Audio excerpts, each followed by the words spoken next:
Olá pessoal, vamos nós para mais uma aula de reação orgânica. Nós já falamos sobre reação de substituição e reação de adição. Na aula de hoje nós vamos falar das reações que acontecem com os álcoois, que são as reações de eliminação e de oxirredução. Vamos começar primeiro com as reações de eliminação. As reações de eliminação, elas são o contrário da adição. Então, nós vamos retirar átomos do composto orgânico e vamos formar moléculas inorgânicas. Geralmente, a gente vai partir de compostos que são saturados e vamos obter compostos insaturados. Na maioria das vezes, com dupla ligação. As reações de eliminação, elas vão ocorrer de forma com que a gente quer eliminar da molécula. Então, nós temos a desidrogenação, que é a eliminação de hidrogênio na forma gasosa, H2. A desalogenação, que é a eliminação dos dois átomos de halogênio na forma de Cl2 ou Br2. Eliminação de halogênio-hidreto, que é quando a gente elimina o ácido, o hidrogênio mais o halogênio, então vamos formar cloreto de hidrogênio ou brometo de hidrogênio. E a desidratação de álcoois, onde nós vamos eliminar a molécula de água. Nessa aula, nós vamos ficar especificamente falando sobre a desidratação dos álcoois. E para isso, existem dois tipos de desidratação, a intramolecular e a intermolecular. A diferença está na quantidade de átomos de moléculas de álcool que nós vamos usar. Na desidratação intramolecular, nós vamos usar apenas uma molécula de álcool. Então, esse único álcool, nós vamos retirar a hidroxila, do carbono que tem a hidroxila, e de um carbono vizinho, nós vamos retirar o hidrogênio.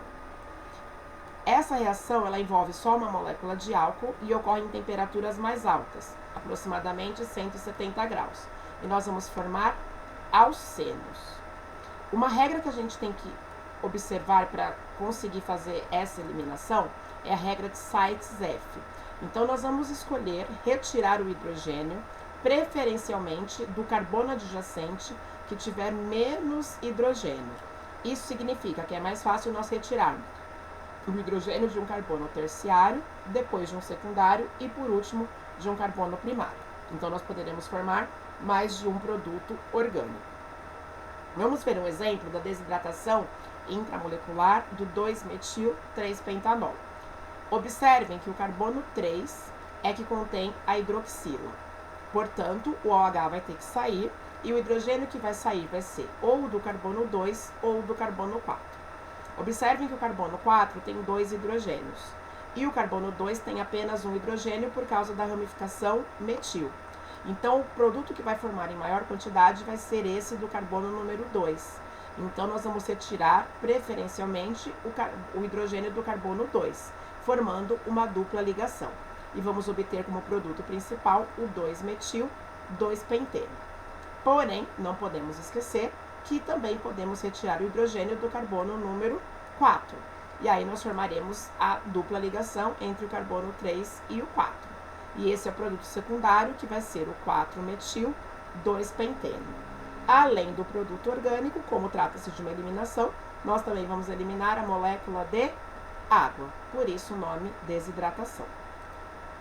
Já na desidratação intermolecular, o prefixo inter significa entre. Então, ela vai ser feita pelo menos entre duas moléculas de álcool, ou mais. E aí, nós vamos retirar a hidroxila do carbono de um álcool e do outro álcool, nós vamos retirar apenas o hidrogênio da hidroxila. Essa reação, ela acontece pelo menos entre duas moléculas de álcool, em temperatura um pouco menor, aproximadamente 140 graus, e nós vamos formar éteres. Por quê? Observem aqui a desidratação intermolecular do etanol. Nós vamos retirar a hidroxila de um dos etanol, e do outro nós vamos retirar apenas o hidrogênio da hidroxila.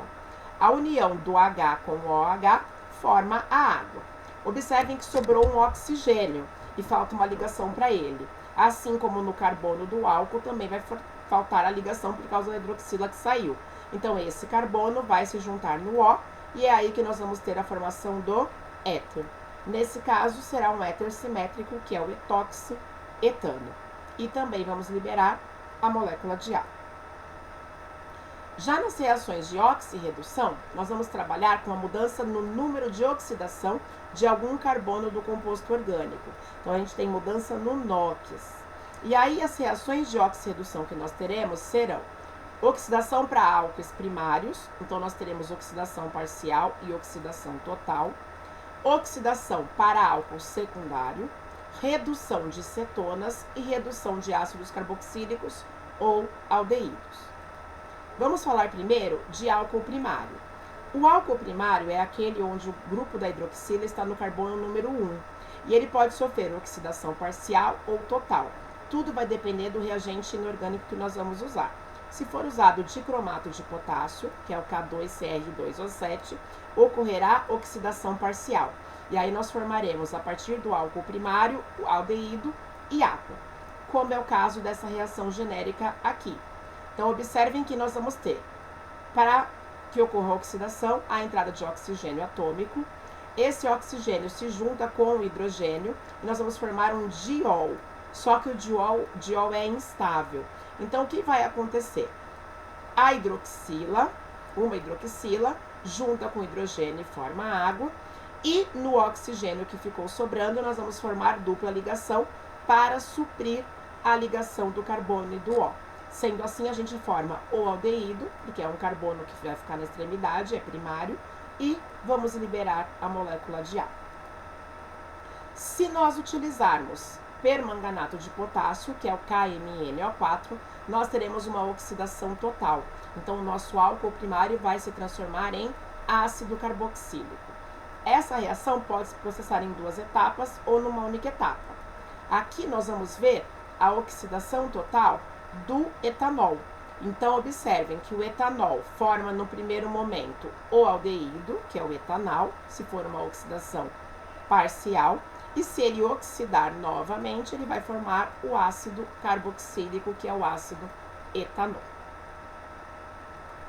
Se o nosso álcool for secundário, ele também sofre oxidação, só que a oxidação vai ser numa única etapa. E aí nós vamos ter a formação de cetona e água.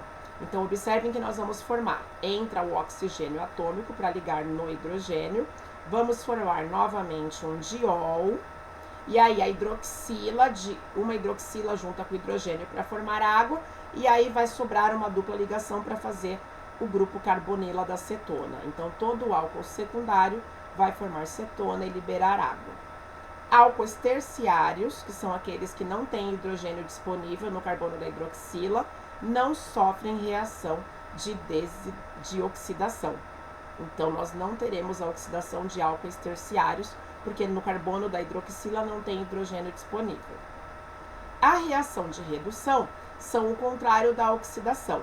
Então, é o processo inverso e nós vamos ter a adição de hidrogênio. Então, nós poderemos ter um ácido carboxílico se transformando em aldeído e o aldeído se convertendo em álcool primário. Se for uma cetona, ela vai se reduzir para álcool secundário. Então, observem que aqui nós temos um exemplo como se fosse um aldeído. Esse carbono é primário, porque ele tem apenas um radical. Quando ele recebe o hidrogênio, forma-se a hidroxila e forma-se o álcool primário. Então, aldeído vira álcool primário. Ou o ácido carboxílico vai se transformar em aldeído e, na sequência, em álcool primário. Caso seja uma cetona, a cetona também recebe o hidrogênio e se reduz a álcool secundário. Então, observem que aqui nós vamos ter o hidrogênio entrando em contato com o oxigênio e quebrando a dupla ligação. E para suprir a outra ligação do carbono, entra mais um hidrogênio no carbono. Com isso, nós vamos formar a partícula da hidroxila e do álcool, da cetona, que é a propanona, nós vamos formar o álcool secundário 2-propanol. Espero que vocês tenham entendido e que tenham bons estudos. Obrigada e até a próxima.